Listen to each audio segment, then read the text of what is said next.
Thank you. Thank you very much. I have a very difficult task ahead of me, but I think I'm up for the task. I have to talk to you about the problems of drinking milk. You know, milk, pure white as the fallen snow. You know, milk as warm as mother's touch. You know, milk that you can grow a whole baby with. You can grow a whole baby with just milk alone. It's only food. So shouldn't milk be nature's most perfect food? And you know, the hardest part of my body is the bones made of calcium. And they tell me it's such a perfect food that I never outgrow my need for milk. So I've got a really tough task ahead of me, and to make it even harder, let me tell you, I have a whole bunch of cows that have been educating you for your entire life. These are cows like Lonnie Moo in Hawaii, Elsie the cow in the Midwest, and here on the West Coast, up in Sonoma County, we have Chloe the cow. They are so intelligent, such good teachers, that they have convinced people that cow's milk is ideal food. And without it, you may not grow and you may die. Certainly you'll get sick, and you wouldn't dare raise your children without cow's milk, would you? Well, the cow that we're talking about offers false promises and false information. And I'm going to try and straighten some of that out with you today. First of all, I want to be absolutely clear. I am not talking about human milk for human babies. Breast milk is the absolute ideal food for babies. And don't make this mistake of not feeding your baby human breast milk.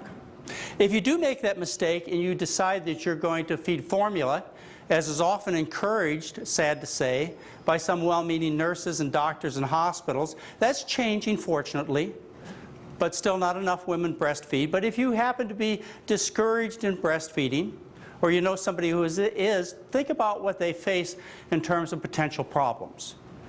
A breastfed child has 2 to 4 times less risk of crib death, SIDS. A bottle-fed baby has 60 times greater chance of developing pneumococcal pneumonia in the first 3 months of life. And in the first year of life, if you happen to be bottle-fed, you have 10 times the risk of hospitalization. A reduced IQ is the consequence of a child deprived of human mother's milk. Now, I was breastfed for 3 weeks. I often tell my mother, if she'd have breastfed me longer, I'd have had Larry King's job. But I do the best I can. It interferes with behavior and speech problems you develop when you are bottle-fed. And then, if you happen to be a bottle-fed child, you develop a higher risk of childhood diseases, such as infections, asthma, eczema, type 1 diabetes, and cancers like lymphomas and leukemias. And it extends throughout life. There's an association of bottle-fed children with diseases as you become adults. For example, if you happen to be a bottle-fed as opposed to a breastfed child, you have a higher risk of heart disease, obesity, diabetes, multiple sclerosis, food allergies, ulcerative colitis, and Crohn's disease. So it's imperative that you get the message to those you love that the only ideal food there is for a little baby is human breast milk. And they should make all efforts to make sure that child gets human breast milk. Now, when I talk to you about dairy products, I also want to tell you that I'm talking about all kinds of dairy products. Some of you are pretty well versed in the fact that whole milk is not good for you because of all the fat, and you think skim milk is health food. No, I'm talking about all dairy products. I'm talking about whole milk, I'm talking about skim milk, I'm talking about kefir, I'm talking about buttermilk, I'm talking about cheese, whey. Basically all the dairy products. Now they vary depending upon how much fat is in there and how much protein is in there, but really I'm condemning all of them when I discuss with you the facts associated with dairy products. Now, you know some of the things that I'm talking about. You've heard, for example, that eating dairy products, particularly high-fat dairy products, which is the way they come, by the way, don't they? That's how they come out of the cow, high-fat. You've heard that high-fat dairy products will give you heart attacks. That's no surprise. In East Finland, the highest consumer of dairy in the world, back about 20 years ago, they had the highest death rate from heart disease. Now in Finland, they've changed their diet and decreased the intake of dairy products and drastically reduced that country's incidence of heart disease. But you've heard about high-fat dairy products, saturated fat in them. and heart disease. That's no surprise. You probably heard that dairy causes food allergies, the #1 cause of food allergies. You may have gotten the idea, it's not a far stretch, that eating all that fat and all those calories will cause you to become obese. You've heard about these things, and maybe you've even heard that eating all that fat might give you a higher chance of getting cancer of the breast, prostate. So you know there's a problem here, don't you? But you also know that you have to consume dairy products because you must get your calcium. Now I want you to think about this for a minute. Does it make a lot of sense that we have to eat foods that make us sick in order to get a necessary nutrient? I mean, would we have evolved that way? Or if you believe, would we have been created by our divine Creator to be in such a situation, such a paradox where to get a necessary nutrient, calcium, we'd have to risk heart disease, obesity, allergies, and maybe cancer? That should cause you to question the message from the dairy industry. And you also ought to question the message from the dairy industry because you see around the world there are populations of millions, actually billions of people who grow normal adult skeletons without having milk after they wean. So obviously it's possible. You've got billions of Asians, you've got hundreds of millions of people from Africa, people from the Middle East who do not drink milk products after they wean, and they grow normal adult skeletons. You also know by looking around the animal kingdom that animals grow normal, huge skeletons like elephants, hippopotamuses, giraffes, without consuming milk after a weaning period. So it must be possible. But the dairy industry is out there to convince you otherwise. And they have a marketing plan. The dairy industry has the Dairy Checkoff, a unified marketing plan, and they have $50 billion of income to help support this plan. And the intention is to convince you that dairy products are good for you and your family. In fact, what their position statement is this: a major component of the marketing plan involves conducting and communicating results of dairy nutrition research showing the healthfulness of dairy products. Now notice what this says. This you will find on the internet under Dairy Checkoff, put out by Dairy Management Incorporated. They are telling you that their purpose is to design and carry out nutrition research that promotes dairy products. And they have $165 million to do that. They also have a statement there, this money, some of this money is going to be spent on issues and crisis management. I'm here to tell you, I am crisis management. Now, cow's milk is ideal to grow a baby cow. I mean, you grow a cow from 60 pounds when it's born, all the way up to around 600 pounds with cow's milk. Cows, when they eventually end up at full adult weight before they're slaughtered or sent off to be milked, are 1,000 to 1,500 pounds, but they're short. They're only 4.5 feet tall. And they look drastically different than people. And they are different. People and cows have different nutritional requirements. And this is where the problem comes in. It's really this basic. People are not cows, and cows are not people. You've heard the statement that no other animal drinks the milk of another species of animal. This is a very profound statement. It's said casually, but it has a lot of meaning to it. And it ought to cause you to pause when you think about the fact that you are dependent for good health and strong bones upon the milk of another species of animal. And the other statement you may have heard is that no animal drinks milk after it weans. Why would you require a food that's ideal for babies when you're an adult? It just doesn't seem to make any sense, does it? And so let's take a look at this in terms of actual numbers. Now, the easiest way to understand how different people and other animals are is to look at the breast milk of various animals. Nutritionists look at this. For example, scientists around the world these days consider the milk of a species of animal to be ideal food for that baby animal. Now, that isn't a great stretch to believe that, is it? Nature wouldn't make that kind of mistake. So, scientists start with the premise that human breast milk is ideal for human babies, and cow's milk is ideal for calves, and dog milk is ideal for baby dogs, and so on. If you take a look at the nutritional makeup of the milks of animals, you see they vary greatly. They vary particularly in the protein content of these milks. And protein is very important for growth.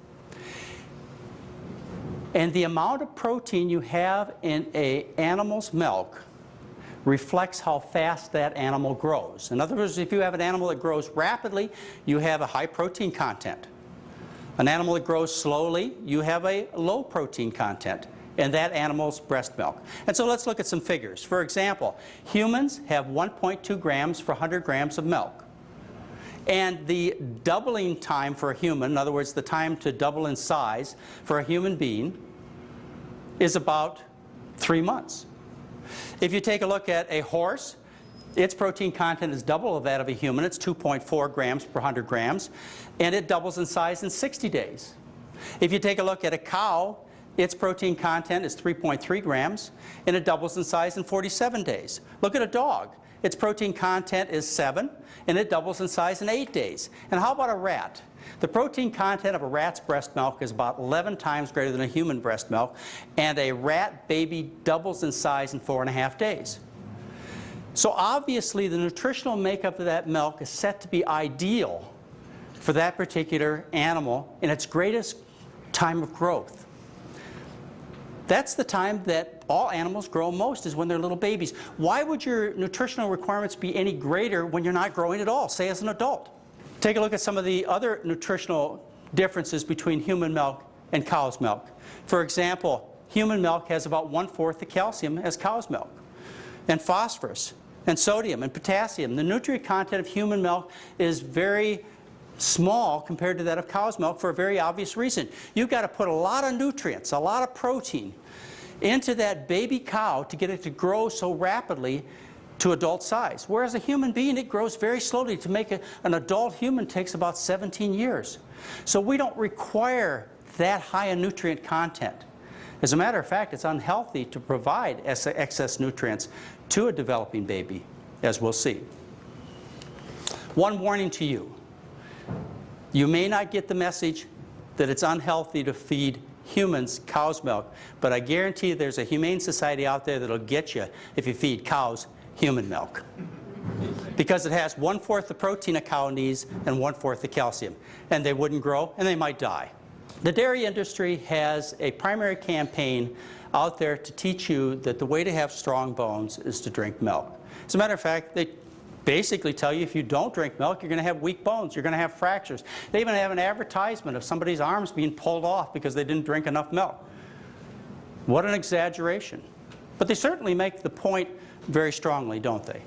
If that were true, if you required milk as an older child or as an adult to grow a normal healthy skeleton, there wouldn't be Asian people or African people or people in the United States that don't drink milk at all because they have allergies or just don't like it. So you know that statement's not true. And they have a campaign, it's called 3 a Day. It's a takeoff from the 5 a Day fruit and vegetable campaign from the US government. It's 3 a day. You're supposed to drink or eat 3 dairy products a day to maintain good bone health. And I want you to notice they don't just recommend low-fat dairy products. As a matter of fact, they recommend cheese and milk and maybe ice cream or yogurt. They recommend basically anything in the dairy line of products. And the intention, of course, is to sell you dairy products. The belief out there has been, up until recently, and it's changed, and I'll show you how it's changed, it's been this, is you need to consume dairy products because dairy products are a concentrated source of calcium, because it's necessary to have all that calcium to grow a cow. You know that now. It's a concentrated source of calcium, so what happens is this. At least I imagine this is what you have to believe, is that when you drink dairy products or maybe take calcium pills, what happens is you put a whole bunch of it in your mouth and it goes down your esophagus, into your stomach, and then into your intestine. If you shove it down fast enough and furious enough, it builds up in your intestine, it shoves itself through the intestinal wall into the bloodstream, and then you build up that concentration and it pushes through the bloodstream and gets shoved right into the bones. Can you believe that? But that's the way you probably think, and I believe, actually, maybe some scientists think. Fortunately, that's not true. If that's the way that our gut acted, we'd be dead. If our gut was a passive sieve, and as a result, those calcium molecules could go through the gut wall into the bloodstream without any control. You know how what a sieve is. It's something you can drain food with, and water goes right on through just like holes, and nothing stops it and nothing controls it. If our gut was like a passive sieve and calcium got in there based upon how much we ate, what would happen is we'd develop soft tissue calcification and we would die. Our hearts would become calcified, our kidneys, our muscles, and we would die. Fortunately, our gut wall is very intelligent. And when it sees us do silly things like take handfuls of calcium pills or drink gallons of milk or eat a whole bunch of cheese, what it does is it blocks that calcium out and leaves it in the bowel so we don't hurt ourselves.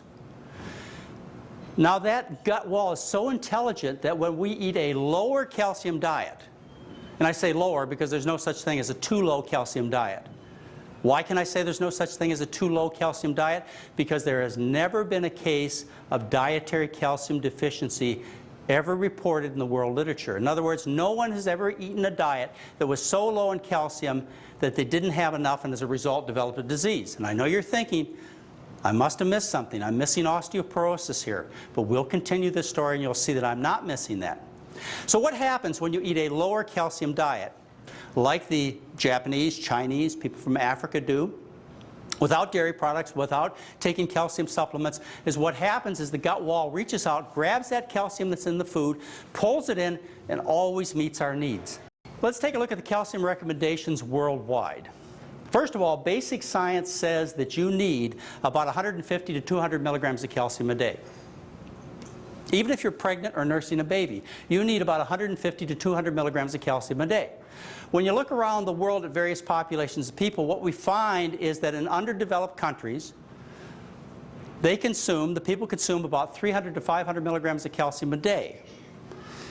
The calcium intake for the average American is 500 to 600 milligrams a day. The World Health Organization recommends that people consume about 400 to 500 milligrams of calcium a day. Why do they recommend 400 to 500 milligrams of calcium a day? Because they look around the world and see that there are populations of millions of people who do not drink milk, do not take calcium supplements, who have normal adult skeletons, and their diet consists of 400 to 500 milligrams of calcium a day.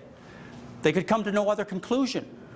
And then we have organizations that are heavily influenced by the money of the food industry that have exaggerated recommendations for calcium. They're like the United States Food and Nutrition Board and also the National Institutes of Health. They recommend somewhere between 1,000 and 1,500 milligrams of calcium a day. Now when you see these kinds of figures that I've shown you, what you must ask yourself is why the variation? Why tenfold? Why between 150 and 1,500 milligrams of calcium a day? Can't anybody get it right? Well, the reason there's such a variation is because there's a difference between intention on giving you these particular recommendations. One has to do with really meeting your needs, which is the 150 milligrams, and the other has to do with selling you products, which is 1,500 milligrams. And the reason there's such variation is because it really doesn't matter how much calcium you consume as far as your bone strength is concerned. And that's what the truth is. It depends upon another factor. One of the basic questions that should be asked, and you should ask it as a consumer, you should ask it as somebody who's worried about yourself or a loved one getting osteoporosis, you should ask, what does the scientific research show in terms of consuming dairy products and bone health? Well, that question was asked and answered in a publication in the American Journal of Clinical Nutrition in September of 2000. A couple of researchers decided they would review the literature, so they got all the studies that had been published in the scientific literature on cow's milk products, and bone health. And they found 57 studies. Now they looked at these studies carefully and they determined that 21 of them were worthy of including in their evaluation. They had good scientific method. And of those 21 studies, what they found is 57% showed no significant benefit from consuming dairy products on bone health. In other words, the majority. And they showed, 29% showed favorable results, but 14% actually showed consuming dairy products hurt the bones. And that's what the research paper shows. Now, one of the things that you don't know, but I know because I read these papers very carefully, almost every one of these studies was paid for by the dairy industry, and yet the majority of them show that cow's milk does not improve bone health. Every consumer should know this. Now, there's a kind of study that doctors really respect. It's called a randomized controlled trial. And those are the kind of studies that really count. Now, randomized controlled trial means this. You try and make two groups that are very similar, in other words, randomized. And then you control one factor that you change. What you do is you get a control group, and you get another group that's essentially the same, and you just change one thing. Like in this case, you feed them cow's milk, and they become the experimental group. So you compare the control group and the experimental group, and there have been 7 randomized controlled trials on the effect of cow's milk on bone health. You should know that 6 of those trials, if you look in the paper itself, it says 6 of those trials were supported financially by the dairy industry. You should also know that only 1 trial looked at postmenopausal women consuming fluid cow's milk. In other words, only 1 trial really tested what we're concerned about, and that is, does fluid cow's milk, I'm not talking about calcium pills or cow milk pills or some other concoction they put together, but does drinking milk like is recommended by the dairy industry improve the bone strength and reduce the risk of fractures related to osteoporosis in women who are postmenopausal? 1 trial, that's it. And I bet you'd like to know what that trial says. That trial was published in 1985, the American Journal of Clinical Nutrition by Ricker and Haney.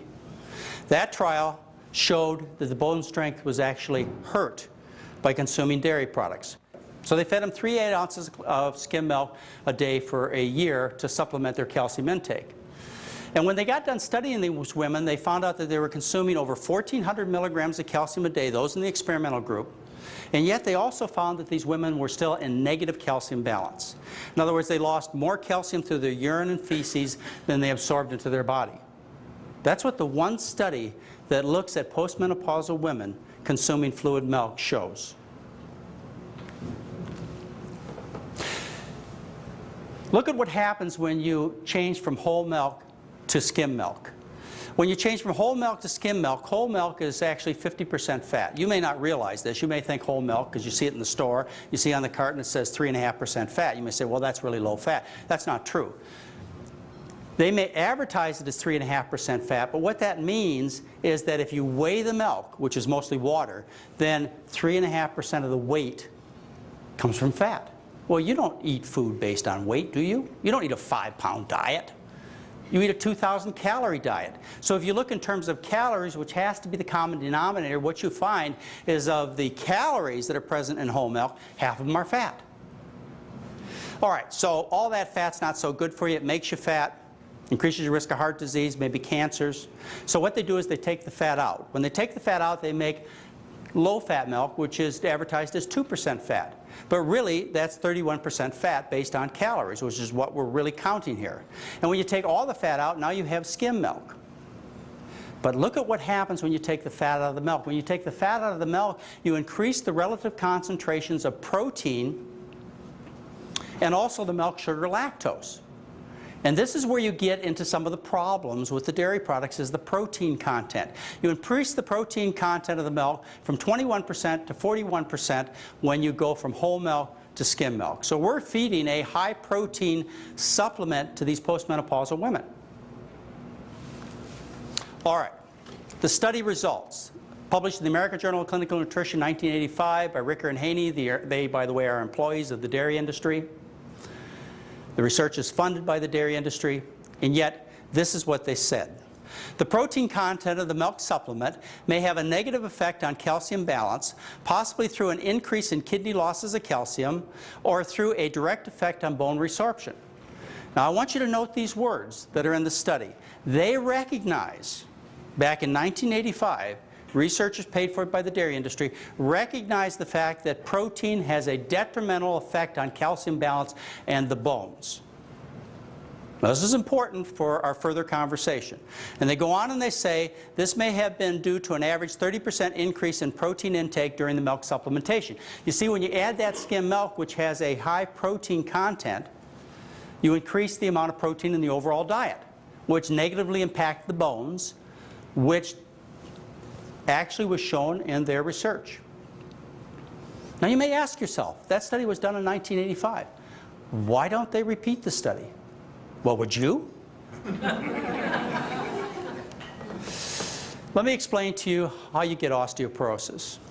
Osteoporosis is due to the high protein, high acid content of the foods that we eat. What happens when we consume the American diet is we're consuming foods that are loaded with acid.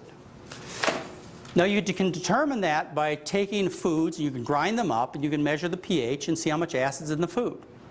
We've talked about the fact that animal products have a high content of sulfur-containing amino acids, and those sulfur-containing amino acids break down to sulfuric acid, which essentially results in a large acid load that is taken into the body 3, 4, and more times a day. The foods that are acid in the diet are cheeses, as a matter of fact, hard cheeses. As a matter of fact, Parmesan cheese is the most acidic food people commonly consume. Eggs, meat, fish, shellfish, poultry products, very high acid content. Your alkaline, in other words, base material that you get in your diet, comes from fruits and vegetables. Your body is slightly alkaline. It has a pH just a little bit above 7. The body must maintain its pH very carefully, and the reason is because all the chemical reactions in the body depend upon having a precise pH balance. And so if the pH balance gets out of whack, the body just works very, very poorly. So the body takes every effort to guard that acid-base balance and make it absolutely precise. So what we do is we sit down to the dinner table, we consume all this acid food, the body has to neutralize the acid. So how does it do that? Well, the primary buffering system of the body is the bones. Every scientist, every doctor, every medical student knows this. And so the bones dissolve, it releases bicarbonates and other alkaline material, and this alkaline material goes to buffer the acids. The consequence is, with this dissolved bone and other changes that take place when you eat this high animal protein, high acid diet, what happens next is all this bone material goes to the kidneys, and it's lost through the kidneys into the toilet. Now sometimes this bone material, it solidifies in the kidney system and it causes little rock-hard bones that are known as kidney stones. We even have the mechanisms worked out as to how this occurs. We know about how that acid prevents the reabsorption of calcium in the kidneys. We know how that protein increases the filtration rate of the kidneys and causes the kidneys to lose more calcium.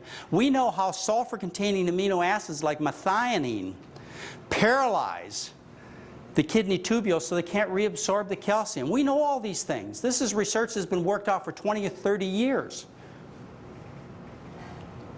Now, if what I tell you is true, we should see that in the scientific research. If you look around the world, you see something that is very interesting and undeniable. When you look around the world and you compare hip fracture rate, and hip fractures, by the way, are the most serious thing that can happen to people when it comes to osteoporosis. You can die from a hip fracture. When researchers look around the world and see where hip fractures are common and then compare that with things that people do, for example, what they eat, what they find is a direct straight line correlation between animal protein consumption and hip fracture rate. Countries where people consume very low amounts of animal proteins, for example in rural Africa or in Asian countries, they have a very low incidence of hip fractures. And by the way, in these countries, the women will often have 10 babies and nurse each baby on average of 10 months, so they have tremendous calcium drains from their body, and yet their bones remain as strong in their 70s and 80s as they were in their 20s. As you increase the animal protein intake, you go to countries like the United States, New Zealand, Finland, Sweden, what you find is an increase in rate of hip fracture, a direct correlation. Now let's take and compare something else in the diet, and that's the calcium content of the diet and the calcium intake in various populations of people. What we find is as people increase their calcium intake in their diet worldwide, they also see a corresponding increase in risk of hip fractures. In other words, countries where people consume the least calcium, the population has the least hip fractures. Now, doesn't that strike you as interesting? Doesn't that at least say to you that consuming calcium has little or nothing to do with the strength of the bones? It certainly does to me. So the research has come to the point where well-read scientists and hopefully well-read consumers know that this idea that calcium is the problem is completely unsupported. It's not a lack of calcium that's the problem. As a matter of fact, as you read the literature and you look at the literature that I just showed you, should be clear that the problem really is a problem of too much protein, of too much animal protein. Well, the dairy industry has $165 million to do research of their own and to counteract this kind of information. And so they have done well, but it really surprised me to hear that their new approach was that the problem was not too much protein, but too little protein. Believe it or not.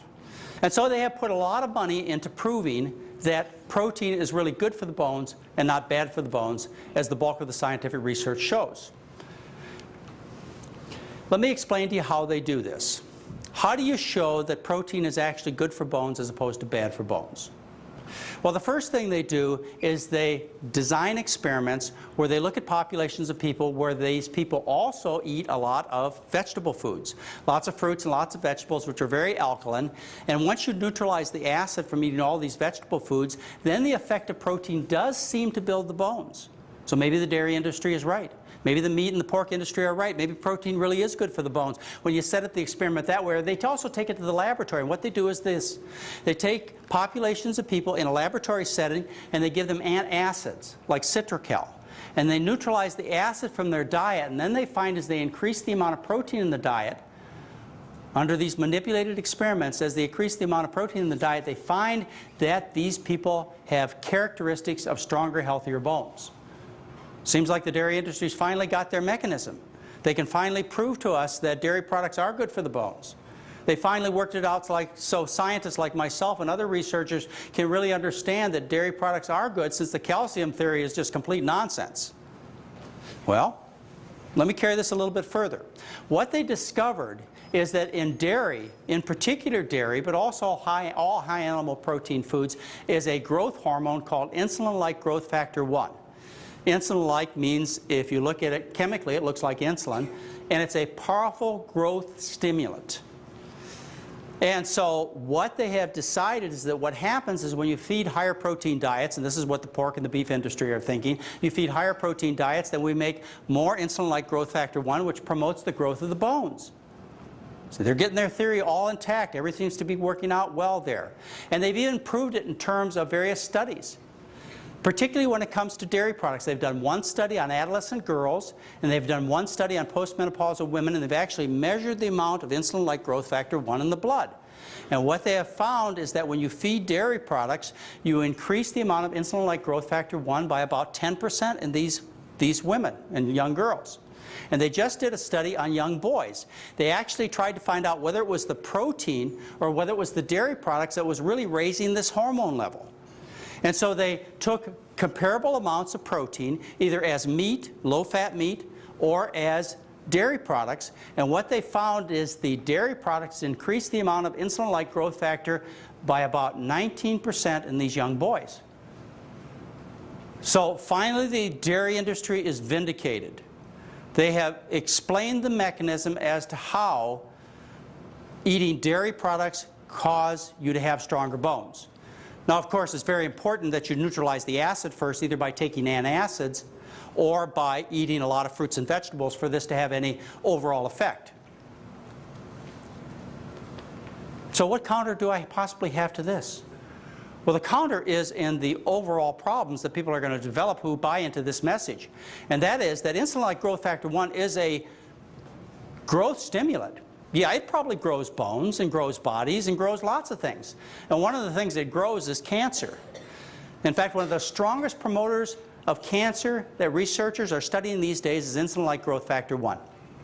They found it to promote breast cancer, prostate cancer, lung cancer, colon cancer. There's just a whole pile of evidence associating dairy product intake with prostate cancer. And this is one of the mechanisms that has been looked at in terms of why men who consume more dairy products have much more prostate cancer. You see, what happens is insulin-like growth factor 1 stimulates growth. It causes cells to proliferate, which you don't want your cancer cells to do. And it prevents cells from dying, which you don't want your cancer cells to do. So it may be true on one hand that they have found a way to stimulate bone growth and found the mechanism, and they may convince you, but you need the whole story. It's certainly something you do not want to take advantage of. Let me explain another way that all of this milk may promote bone growth. You know that consuming female hormones, in particular estrogen, makes the bone strong. You've been educated on this by the pharmaceutical industry for 40 years. Take hormones. After you go through menopause, you'll have stronger bones. Well, how can you get extra hormones? From what you eat. Well, dairy products, it's estimated, provide 60 to 70% of the estrogen that comes to people through food. And one of the interesting ways that this estrogen gets in people through dairy products has to do with the farming practices that occur today. It used to be when you had a dairy cow on the farm, you got a quart of milk a day. It used to be when you had a cow on the farm and the cow got pregnant, you let the cow have a break. And you let her go through her pregnancy without being milked every day. That's the way it used to be. But with modern farming practices, that's not the way it is. They'll get 24 quarts of milk out of a cow a day, and they milk that cow through the whole pregnancy. During pregnancy, the female, the cow, produces estrogens. And you can see this in the milk that you get at various stages of pregnancy from that cow. For example, in a non-pregnant cow, you have 15 picograms per milliliter of estrogen. During the first half of pregnancy, it is increased by tenfold. You have 151 picograms. But during the last days of pregnancy, it's 1,000 picograms per milliliter. Yes, you may be promoting bone growth by getting estrogens from cow's milk, but do you think that's good for you? You know what else you promote with all that estrogen, don't you? Breast cancer, uterine cancer, just to name a few problems. The latest effort, and this is even more surprising, the latest effort of the dairy industry is to try and teach you that consuming dairy products is the best way to lose weight. Don't you think there's a problem here? Don't you think there's a disconnect? It just shows you how far the dairy industry will go and how much false information you can spread if you've got enough money. They have advertisements that appear in your magazines that tell you that you should look to your refrigerator to solve your weight problems.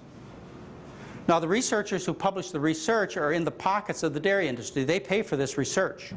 That should give you one clue that there's a slight bias here. There's a man I'd like to introduce you to. His name is Greg Miller. Greg Miller is the Senior Vice President of Nutrition Research of the National Dairy Council. He works for the Dairy Management Incorporated, which is the organization that is involved in marketing all of these dairy products, spending the $166 million a year to promote dairy products and nutrition research. He's a PhD in nutrition. This is no lightweight researcher. And I've known him for over 10 years, Greg Miller, Dr. Greg Miller. First time I met him was on a television show back about 1993. Now, Dr. Greg Miller, he says some interesting things. We'll talk about him a little later, too, so keep him in mind.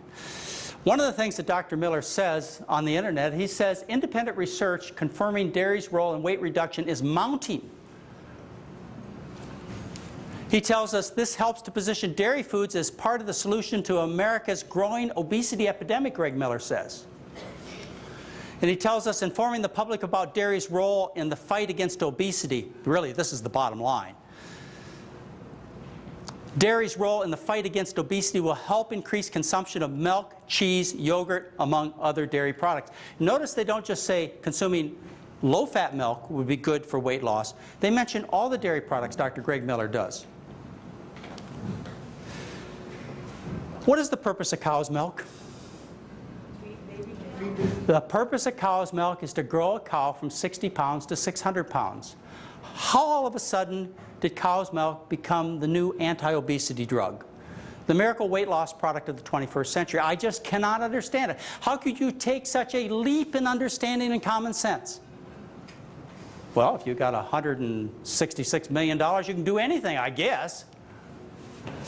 Let's take a look at some of the research that has been published and funded. The publication has been funded by the dairy industry. They tell us in one of the review articles that there have been studies done comparing the effect of weight loss and calcium consumption. And these are some of the statements that are made. One of the 17 randomized studies found weight loss in people taking calcium pills. That means 16 out of 17 studies that have been done, and this was published in the year 2003. 16 out of 17 studies taking calcium pills do not show weight loss, but one does. Now the idea is this: when you consume calcium, what it does is it grabs a hold of fat in the food and prevents the fat from making you fat. But the actual research says it doesn't work. They continue in this very same paper. They continue and say 9 randomized studies where fluid milk was added, 2 showed significant weight gain, and none showed significant weight loss. This is a review paper of the studies on the effect of dairy products on weight control. And yet you see advertisements that show exactly the opposite. You ought to be surprised. In fact, you ought to be angry. Here's one of the studies, sponsored by the International Dairy Foods Association. You might suspect a bias, but look at the results. 204 healthy men and women increased skim and 1% milk by 3 cups a day for 12 weeks. And what happens is they gained 1.32 pounds. Now, they didn't feed them cheese and ice cream and whole milk and the other products that are advertised to you directly as a consumer to consume because that's your new solution for weight loss. No, they fed them skim milk or low-fat milk, and they gained weight. Can you imagine what happened as they fed them what they're advertising in the advertisements today? Can you imagine what would happen to people? Well, the Dairy Management Incorporated, the ones that are involved with all this aggressive marketing, they had a symposium, April 24th, 2002 in New Orleans, on dairy product components and weight regulation. One of the employees of the dairy industry, Susan Barr, PhD, dietitian, what she says in her concluding statement is, in conclusion, the data available from randomized trials of dairy products or calcium supplementation provide little support for an effect in reducing body weight or fatness. The dairy industry knows they are lying.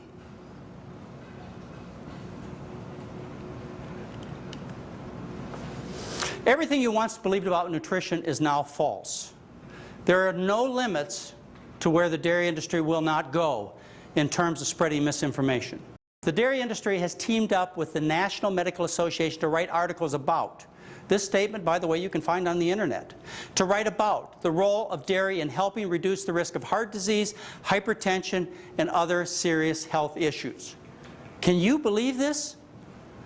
I mean, you always thought eating all those high-fat, high-cholesterol dairy products would give you a heart attack. But now the dairy industry is telling you that's not the case.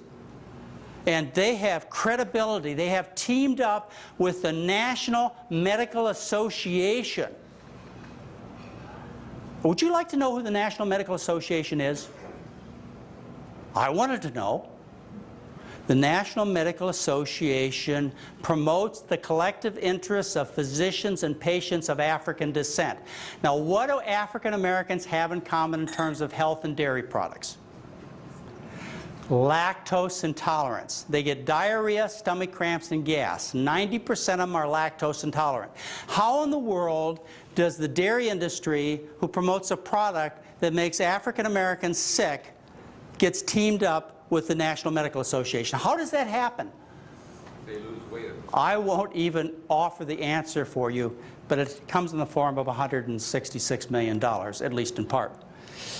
High blood pressure.